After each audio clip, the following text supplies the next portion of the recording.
What is happening, gamers? I have talked extensively on this channel about Tumblr history. Today we will be continuing our curriculum with infamous Tumblr blogs. I really like the Iceberg meme format that I used for the Tumblr Sexy Man video. I think it's a great way to rank these based on cursedness and or how well they are known. My criteria for an infamous Tumblr blog is it can't just be famous for like one thing or one scandal, like the bone-stealing witch thing, like Jory, the weed-smoking girlfriend's guy. I'm talking about blogs that were consistently captivating and outrageous to the point that they became sort of like Tumblr urban legends almost. There has to be like a chaos factor, a cryptid factor for blogs to feel correct on this list to me. You'll see what I mean as soon as I start getting into this list. But before I go any further, I have to tell you a little bit about this video sponsor, Aura. Dear viewer, have you ever received an email?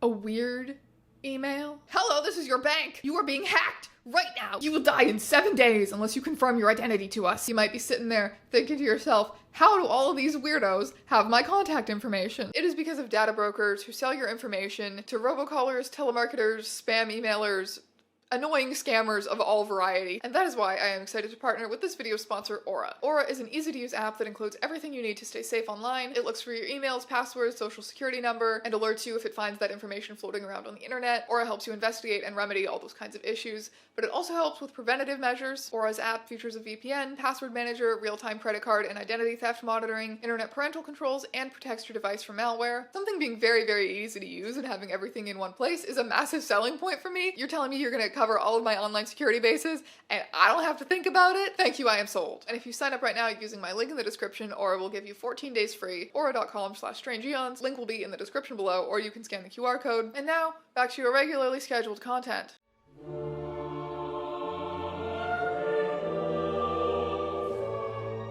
One Time I Dreamt. One Time I Dreamt is a submission blog, so people will submit their weird dreams to be posted on the blog. It's existed since 2016. It is extremely prolific. There are 3 One Time I Dreamt posts that are about me. The genius of One Time I Dreamt is the formatting of the posts. So you read the URL One Time I Dreamt, and then the text of the post itself is just the story of the dream. So if you don't read the URL, let me show you. I gave birth to a baby which quickly grew to the size of a room and everyone hated it. I was a TV show host reviewing couches that had the Martin Scorsese Goncharov logo on them, and I coined the term controversial. My family was being held hostage by Nicolas Cage, and the only way to save them was to eat 2 pounds of macaroni salad. Once I finished, Nick imploded, leaving a cloud of pink dust. Seth Everman made weekly YouTube videos where he held a cup of ice chunks and answered questions. He would shake the cup instead of answering whenever he thought it was a dumb question. The most recent vid was 10 minutes long, and it was just him shaking the cup the whole time. The first time I saw this, I didn't read the URL and I just accepted it. Like I mentioned, One Time I Dreamt is extremely prolific, and I think most of the posts on there are just kind of funny, but every once in a while one that is very funny or very good out of context gets extremely popular on Tumblr. And yes, some of them are definitely made up to get notes, and you can tell. Maybe it's a socially acceptable way to do Tumblr fake stories now. HaikuBot. HaikuBot is a bot. It's a Tumblr blog run by a bot, and that bot is an absolutely cherished member of our community. Haiku is a Japanese form of poetry, which is 3 lines, 5 syllables, 7 syllables, and then 5. So HaikuBot is programmed to detect patterns of 5 syllables, 7 syllables, and then 5 in Tumblr posts, and then reblog those posts with them formatted as haikus. Sometimes I make posts just so that HaikuBot will make it a haiku. Sometimes I make posts just so that HaikuBot will make it a haiku. Beep boop, I'm HaikuBot. Sometimes I make mistakes. Here's my Ko-Fi. So tell your boyfriend if he says he got beef that I'm a carnivore. So tell your boyfriend if he's got beef that I'm a carnivore. It's so annoying when people say you're gifted with art. Bitch, I ain't gifted. I suffered for years trying to get this shit to work, LMAO. Bitch, I ain't gifted. I suffered for years trying to get this shit to work, LMAO. Yeah, and you're supposed to be dumpster diving for ham scraps, you 6-piece chicken McNobody. This is the greatest insult in the history of television. This is the greatest insult in the history of television. Grain entrapment, grain entrapment, grain entrapment, grain entrapment, grain entrapment. Honestly, my favorite new phenomenon is the HaikuBot coming in at the end of super serious posts. It's like watching a supervillain come to a crushing defeat and then get run over by a Roomba. The HaikuBot does not detect actual haiku. The artistry of haiku is that every line contains a thought or image that can be separated and still understood with the poem as a whole coming together to form a bigger idea or image. The HaikuBot just detects sentences of 575 syllables and calls it a day. It is an insult to the art form. Reading an actual haiku can be a spiritual experience. You sound like a damn elitist bastard from the school of snobbery. You sound like a damn elitist bastard from the school of snobbery. HaikuBot. I detect haikus with 575 format. Sometimes I make mistakes. The Tumblr blog Haiku Robot was created in 2017. HaikuBot was known to reblog things or post non-haikus from time to time, even answered some asks. I'm very gay. I'm just so very gay. I'm really gay. Thank you for coming out. So it's clear that there was a real person behind it. They just never revealed too much about their identity. The only thing that we know is that they were French. And then in 2021, Haiku Robot made its final post. I'm not 100% sure why that is, but I know that it cost money to run the bots. Whoever ran it had Patreon, PayPal, Ko-Fi, but maybe the funding wasn't enough, or maybe they simply felt that it had run its course. However, Tumblr doesn't let things die, and Haiku Robot was very swiftly replaced with the Haiku Bot. So swiftly, in fact, that I don't know if many Tumblr users even noticed that this little switcheroo happened a few years ago. Commencing reboot. Reboot complete. New features. Simple zest for life. Beep boop. I've achieved sentience. There's no telling what will happen now. Haiku Bot, this better be an April Fool's joke. What do you mean? Can't a bot have a little fun? I think I earned it. Just Girly Things. I have a whole video on Just Girly Things. I interviewed the creator of Just Girly Things. It is one of the singular most well-known Tumblr blogs ever across the wider internet outside of Tumblr, and I think it belongs on this list. Is it a little bit tame? Yes, but that's why it's in the first tier. Relaxing days spent reading in your pajamas. Pumpkin spice lattes. Being excited for summer beach days. Being weird with your best friend. Decorating the walls of your bedroom. Just Girly Things celebrated the little satisfying things about being a teenage girl. It reflected very mainstream interests, fashion tastes, conventional beauty standards, what we would have called a basic teenage girl. I don't know how popular the term basic still is with the teens these days.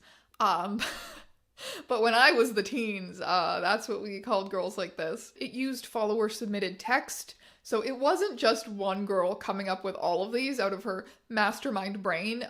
It drew from a huge audience, and it was therefore perceived as like this monolithic hive mind of teenage girlness. And it attracted a lot of ridicule from both men who needed to mind their business and girls who didn't want to be like other girls. And yet, the blog went strong. It was a staple of Tumblr for years and years. If you searched for like fall aesthetic or like hipster outfits or anything on Tumblr, as people were doing back in the day, you bet Just Girly Things was there in the tags with your pumpkin spice latte photos. Eventually the culture of Tumblr had changed almost completely beyond recognition, and it had been a very long time. Even the creator of Just Girly Things herself was kind of growing out of it, and the blog ended up going dormant or maybe posting every few months between 2017 and 2020. And then in 2020, Becky made a coming out post with her fiance, and it was revealed that the girliest thing of all was being a lesbian. And every so often, she still posts her wisdom on girly things.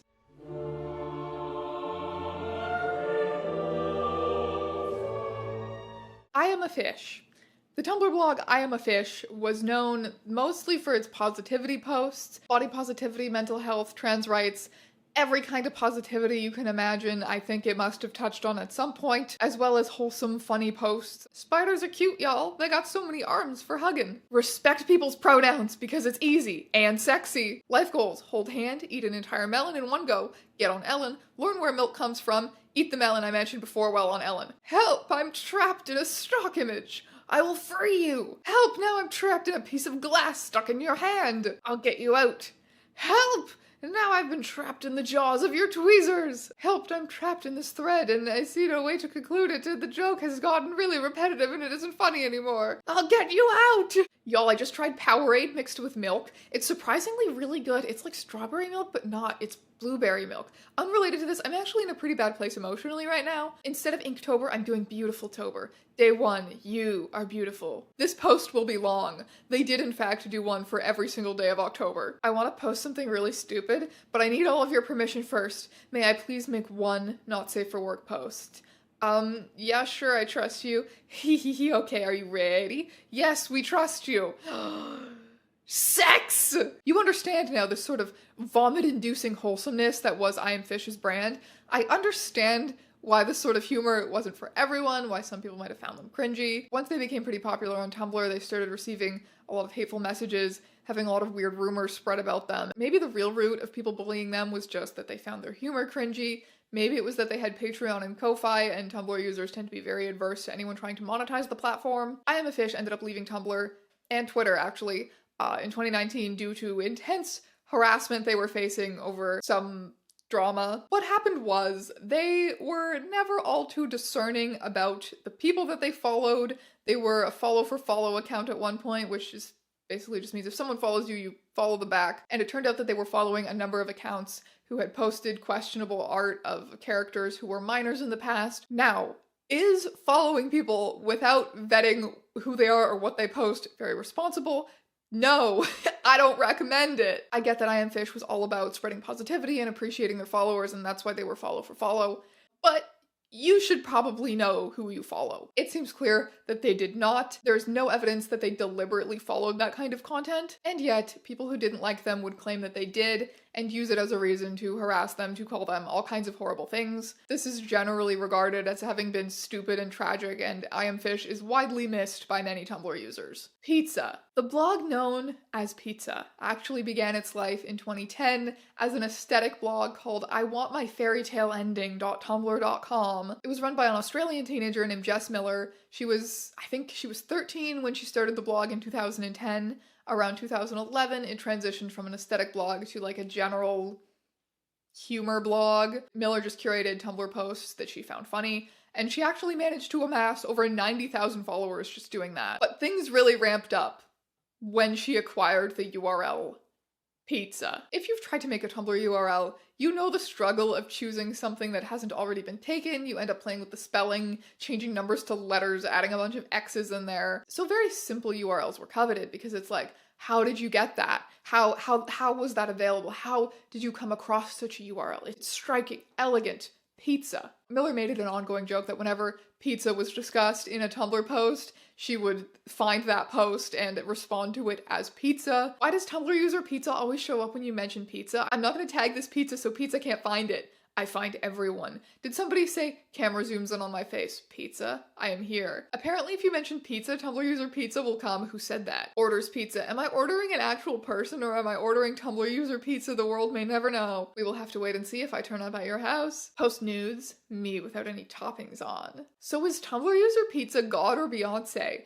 I'd like to confirm that I am both. So she very much became like a Tumblr urban legend. Like if you said pizza, if you said the word pizza on Tumblr, she'd come get you. And that is how Pizza/Jess Miller became the first Tumblr user to ever amass 1 million followers. That is bonked. That is insane. Her follower list included the likes of David Karp, John Green, other internet celebrities. The whole pizza cryptid shtick is what made the blog extremely popular, but most of the time it still remained just a general humor blog. And then people realized that there were some pretty questionable tags lurking in the depths of said humor blog. Miller posted an apology, saying she had made these tags when she was 13, she was now 15, and extremely embarrassed about how stupid and immature she had been. Many people perceived this apology as inadequate, as focusing on her own embarrassment rather than on the potential damage caused by her actions, and as very likely disingenuous considering she was posting about and linking people to these tags days before she got called out for it. She experienced a dip in followers, but ultimately recovered from this little oopsie. A lot of people think that Pizza's racist tags were what got her blog deleted by Tumblr staff in 2014, but that is not the case.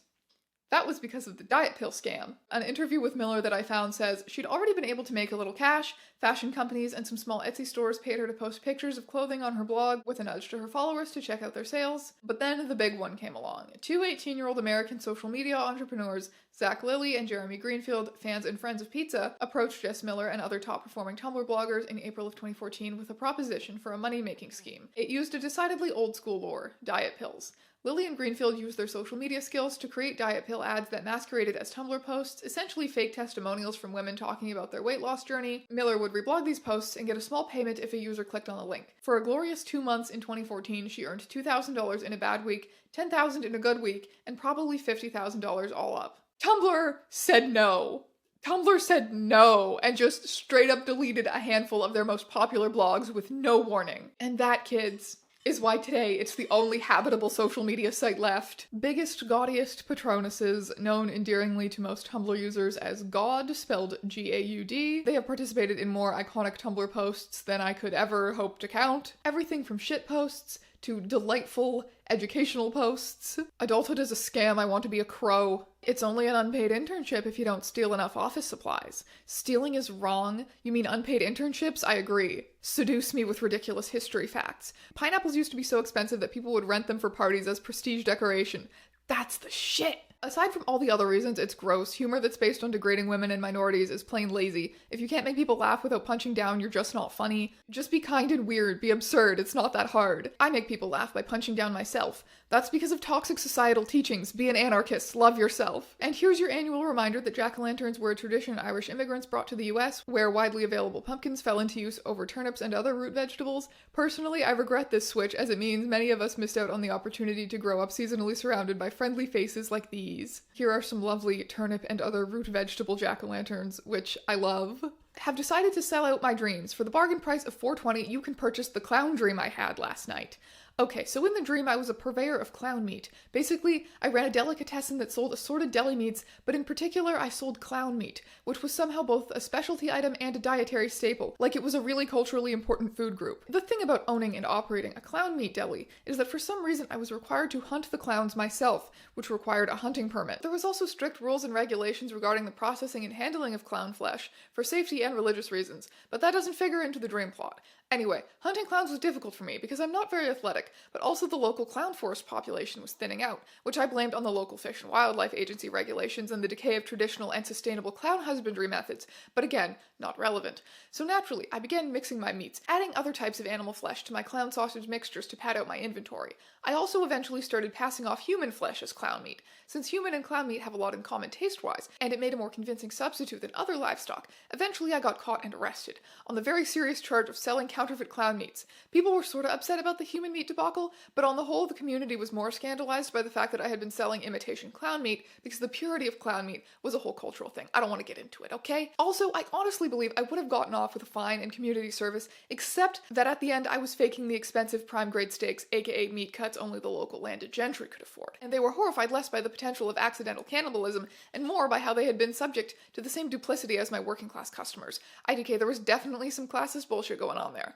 Anyway, the whole thing culminated in the trial of the century, an absolute public spectacle at the county courthouse. Honestly, just the most disreputable extravaganza. Hugely improprietous. Hugely. The whole shebang. Obviously, when you're weird online in this way, you're gonna get a lot of, OMG, that's weird. And God really leaned into this, like, friendly neighborhood cryptid persona. Specifically, this pink slime monster creature is, you can see it in their profile picture. God really became like this local lovable eldritch horror. They made consistently high quality posts. They spoke openly about their experiences with gender and neurodivergence, and they amassed a pretty impressive fan base this way. The amount of creative fan art that I have seen of the pink slime monster is really impressive. I have often heard God called the closest thing that we have to a Tumblr influencer. They have Ko-Fi and PayPal.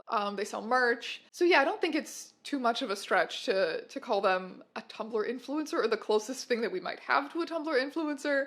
And like many influencers, God did go through a large-scale Tumblr canceling a few years ago now. And of course that's part of the story, and I wanted to investigate the origin of these accusations, because I find that the internet is very susceptible to these games of broken telephone. There is a thing that happens, somebody says something that is potentially problematic or rubs someone the wrong way, and then that person makes a post about how terrible it is, and then someone else sees that post and gets mad and makes a post about it, and then someone else posts about it and maybe like adds some of their own vague details, and then someone else will be like, oh my god, that's horrible, this is a terrible person. So you'll see these posts floating around like, actually, Tumblr user God is a malicious cult leader and a freak and was inappropriate with minors and is lesbophobic. I have been on Tumblr long enough to know that you need sources for these things, so I'm like, okay, give me the screenshots, show me the post where God is like, lesbians suck. On the suggestion of another Tumblr user, God once encouraged their followers to change their icons to the pink slime monster in a Mish-apocalypse sort of way,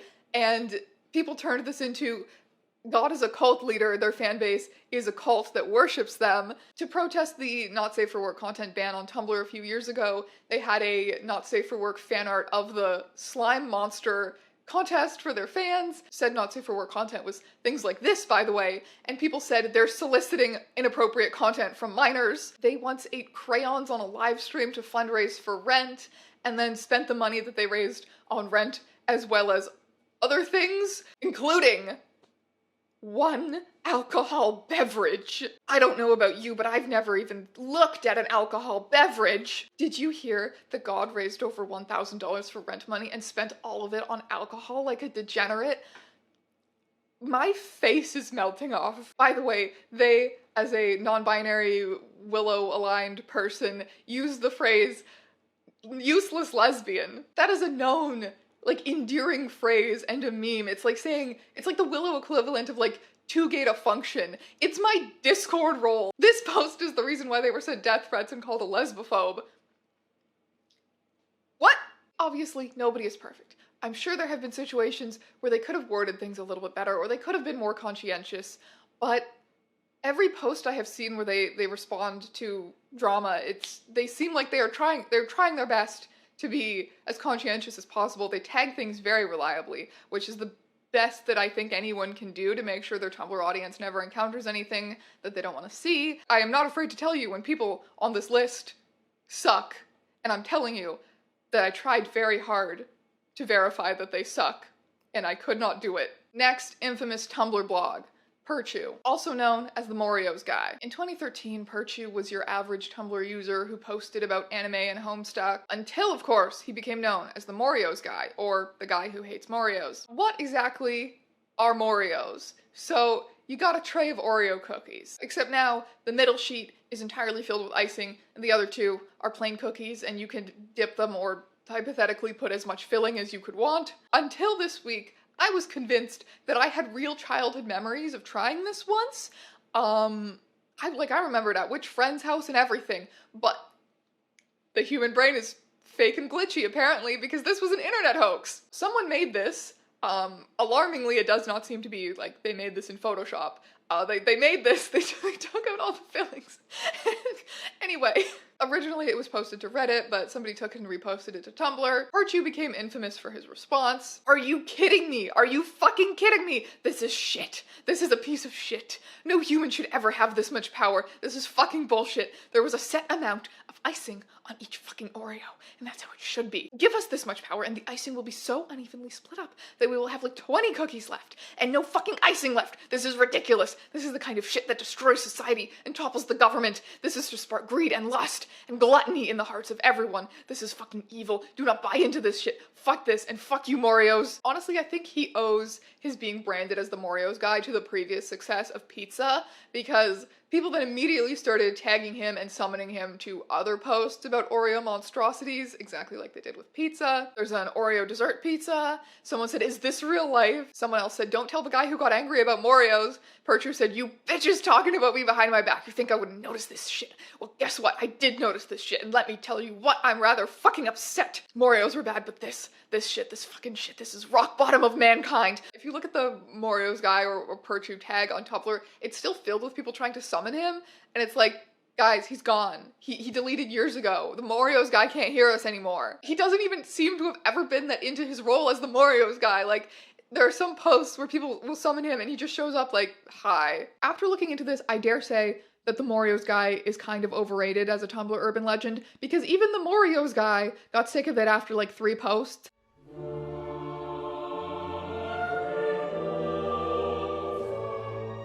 You want to cast him as this legendary combination of like pizza and Jory, but he wasn't.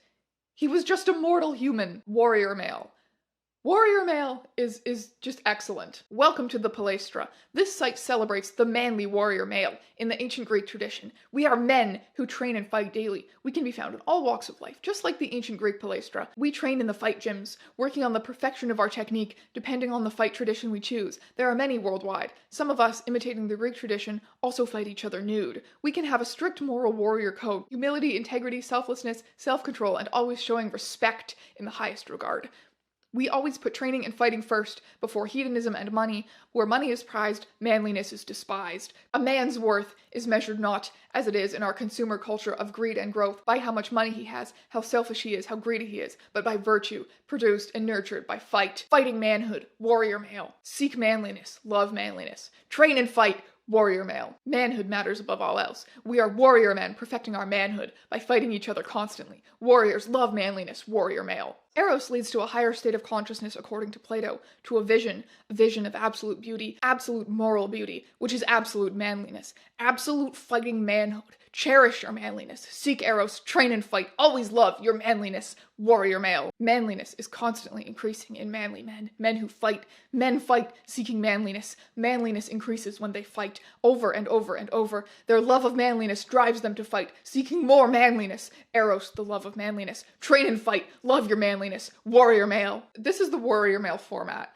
Scantily clad buff men, usually competing in some kind of sports like boxing or wrestling. Sometimes he reblogs these, sometimes he posts them himself from some file on his computer, but he always adds his warrior male caption. He has been doing this with no change, with no hiatuses, since 2014, and you would be hard-pressed to tell the difference between a warrior male post from last week versus from 2015. Warrior male's inclusive and weirdly supportive and wholesome attitudes have made him a Tumblr darling. How would you define womanliness? Are there virtues of manliness that aren't available to women? Hi there, caught your message and thanks for sending. The word manliness sounds gender specific, but it's really not. Manliness can be acquired by both men and women. Manliness includes fight skills, trained and conditioned body, and most importantly, the perfect moral virtues of humility, integrity, selflessness, self-control, and always showing respect. I know some women who exhibit all of these attributes. I train and spar with them. So yes, all of the attributes of manliness can be acquired by women.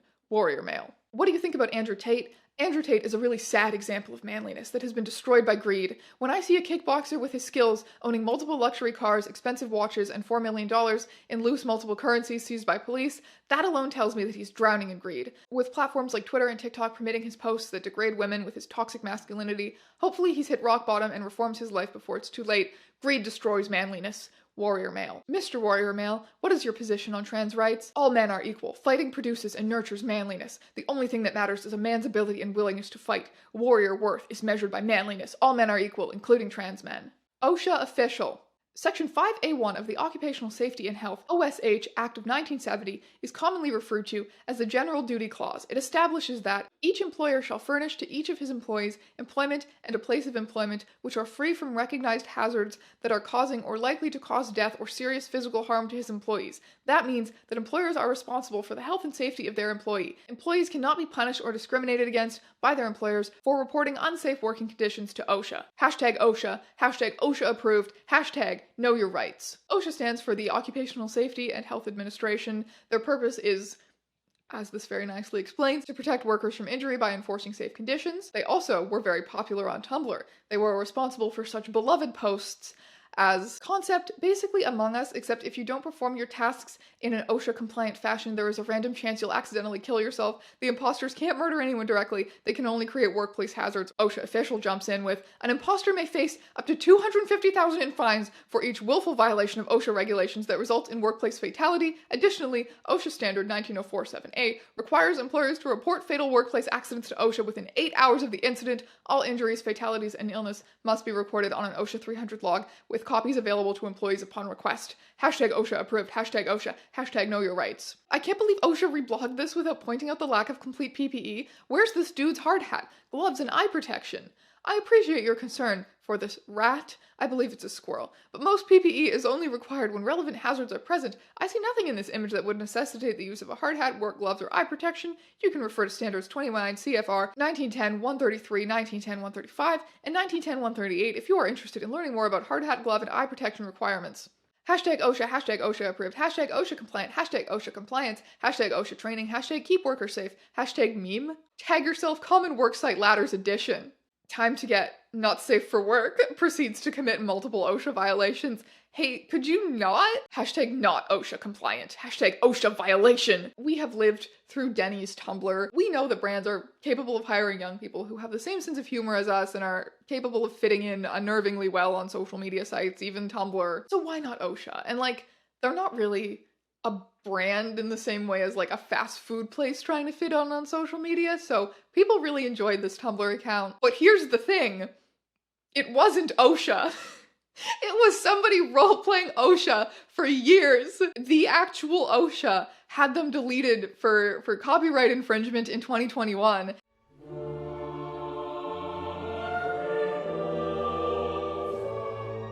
Sixpence. Sixpence is a blog that was started in 2013. It's dedicated to like clickbaity, spooky stuff.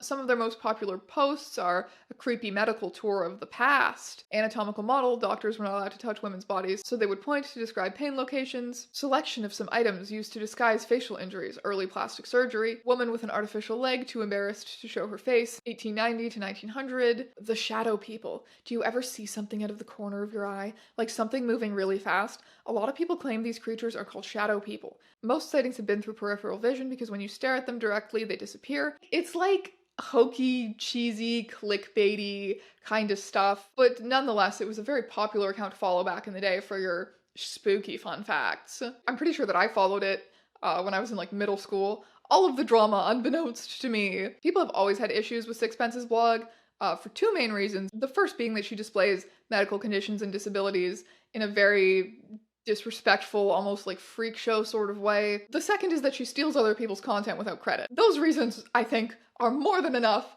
to taint the reputation of this blog. But it's worse. It gets worse. As much as I think that Sixpence has definitely done things wrong, the Tumblr accusation broken telephone game is also at work in her case, because the popular claim that you will see floating around out there is Sixpence owns child slaves, which is simplifying the situation. This blew up in 2014 when Sixpence went on vacation to visit some of her family in Bangladesh.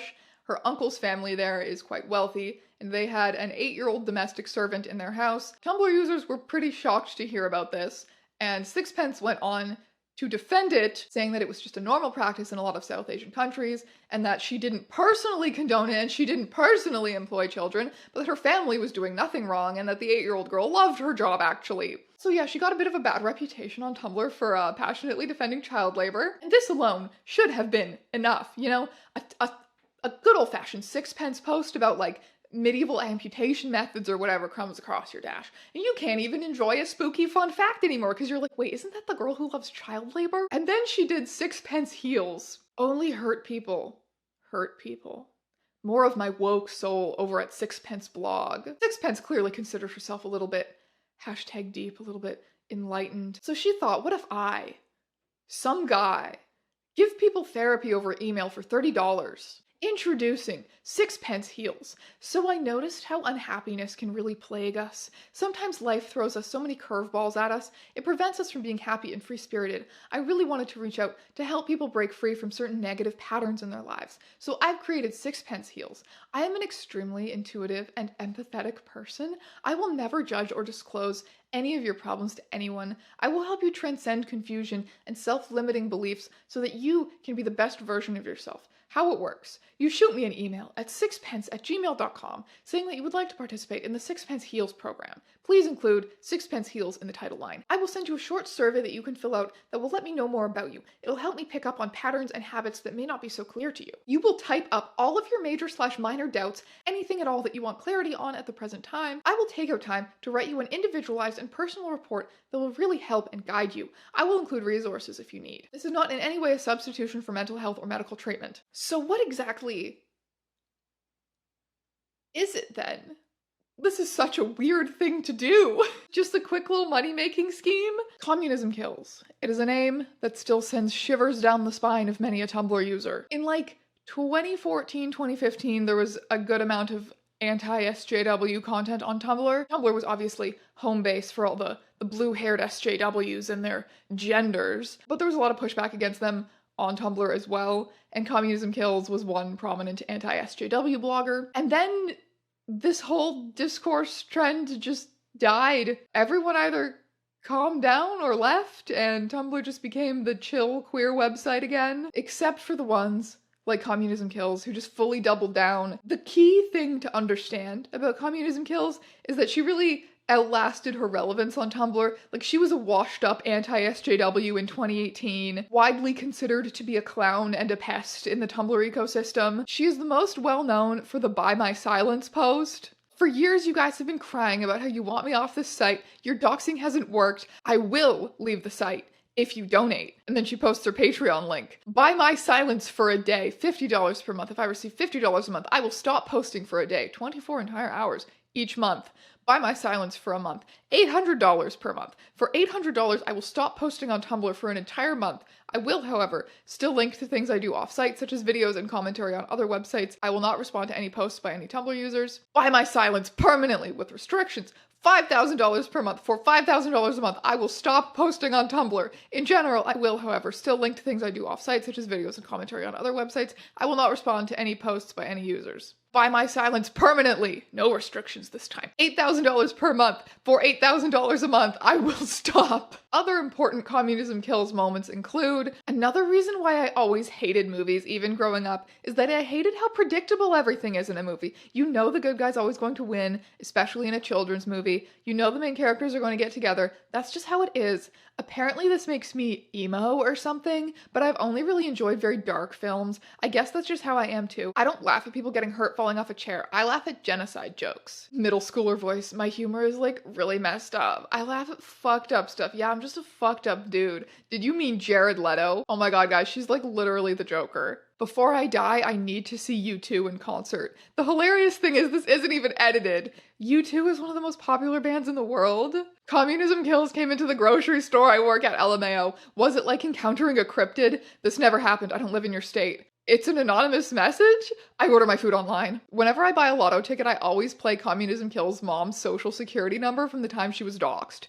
Real funny. As far as I know, these days, she's like one of those terminally online right-wing commentator types. It seems that ultimately she left Tumblr with restrictions because she still has her Tumblr, but she doesn't really interact with the Tumblr community. She pretty much just posts links to stuff she's doing off-site.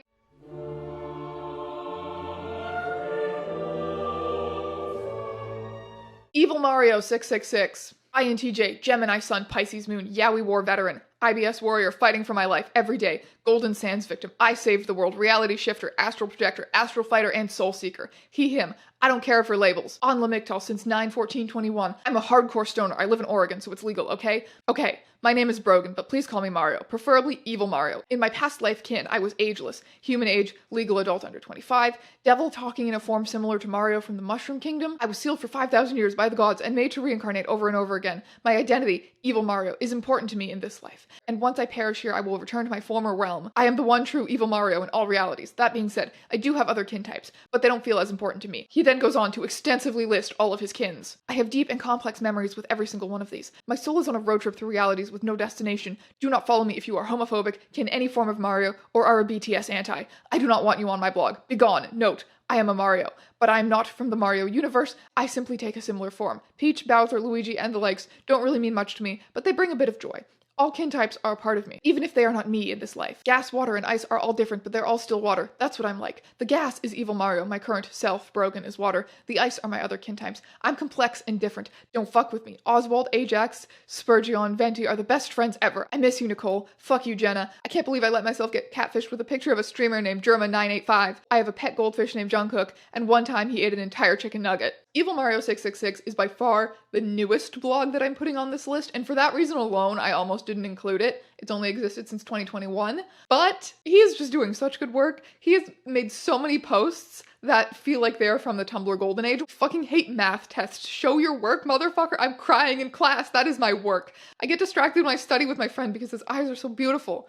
Sounds a bit homosexual, Evil Mario. No, it's not. This is just how college is. As an evil goth, I scowl whenever I see TikTok. That app is prep heaven, fuckheads. Currently on my 5th Chris Pratt pain manifestation journal. What? What?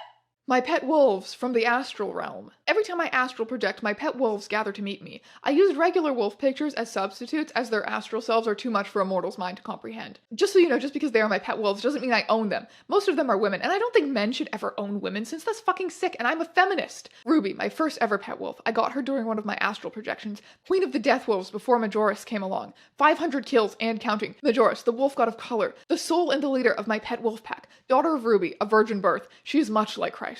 Crushed soul, the only male in the pack. However, he is a feminist. He fights every single day for women, so he has so many scars. Oh my god, warrior male would love this guy. Sapphire, the princess of the pack. Daughter of Death, the first ever Death Wolf, 1,000 kills. If Majoris were ever to die or retire, Sapphire would take over. However, Majoris is immortal and all of her attacks will kill you. No missing or nothing.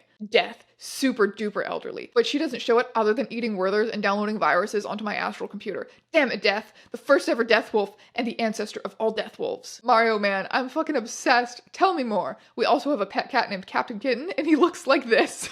There's a fucking weed burger here? I remember my first weed burger. It was much more potent than this though. My grinder hookup turned friend Dio, he kins that Dio, told me that there was an awesome place nearby that served weed burgers. We got this beat up pickup truck and went on in. The place smelled like garbage. There was two guys high as hell off something that probably wasn't weed in the corner watching Joker on a crusty old iPad. They were loud as hell. Brian, dude, this is just like you. So true. I bet Arthur does Benadryl. Nobody seemed to care. Old jukebox playing Tom Jones songs over and over. This blog almost gives me like rabid loving, but a lot more self-aware and obviously satirical. Instead of blowing up in a fiery blaze over the course of like 2 months the way that Rabid Loving did, Evil Mario has been at a very sustained level of insane. Like a medium sustainable level of insane for a much longer period of time. On February 7th, he posted a picture of a fish tagged "Goodbye, friends," and has not posted since. Constable Frozen. I had never heard of this before in my life. I came very close to not including it because I looked it up and I was like, what is this? Just like a Frozen fan blog? And then more and more people kept suggesting it. So I went back to it and just the more that you look at it, it's weird, man. It's weird, man. Constable Frozen is responsible for just very weird, specific fan edits for mostly Frozen, but some other Disney films as well. It is by far the most well-known for this ice cream post, where the snowman guy, I don't know, I haven't seen Frozen, realizes that he can drink milk and vomit up some ice cream, I guess, and apparently it's like the tastiest thing in the entire world, and he starts an ice cream empire and gets super hot and owns a sports car now. This has 500,000 notes. This is by far their claim to Tumblr fame, but they have done so many other edits like this. There's a mini Elsa in a Pringles can. We have whatever this is. I think this is a reference to an old like 2015 meme or something. This is just not something I ever want to see again. The dedication, the specificity. Constable Frozen has never answered an ask. They have never made a text post. They were still posting as of last year, and even if they're done now, that is 8 years. What is their mind? On June 25th, 2018, they posted mint chocolate broccoli pineapple pizza. How dare you people teach me what this is? I feel like I can't even convey the vibes in a YouTube video. They're so weird. Like, you always think it's gonna cross the line into something worse, but then it's almost weirder because it never does.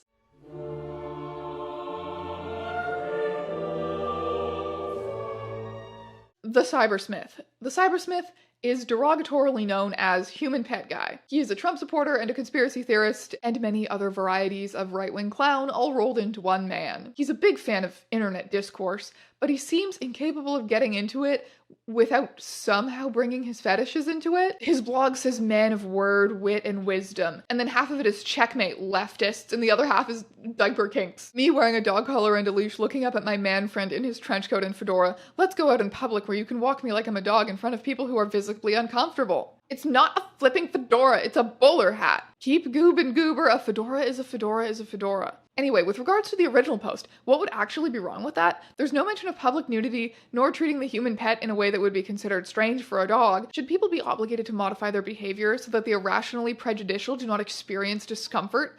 Irrationally prejudiced? Motherfucker, admit you have a pet play fetish. There's no shame in it on this website. Okay, just please consider the following scenario. It's 5 to 10 years from now. You're sitting in a restaurant enjoying a lovely meal when I walk in, accompanied by my wife, my children, and my human pet, whose genitals are covered as it enters on all fours. If my family and I then make an order of our own at the table next to you, in what way have we infringed upon your freedom? What rational basis do you have to demand that we leave our beloved pet at home? Heck it all, let's consider a more extreme scenario. It's 5 to 10 years from now. You're sitting in a restaurant, enjoying a lovely meal when I walk in, without my wife and children, for whatever reason they haven't accompanied me, with my surgically modified human pet. My pet has been spayed/neutered. It has no vocal cords, and it walks on all fours not by choice, but because its toes have been removed. Perhaps I've even humanely removed its eyes, making it less independent. Even in this scenario, I haven't infringed on your liberties. Irrationally prejudiced is precisely what you are. I beg the fuck pardon!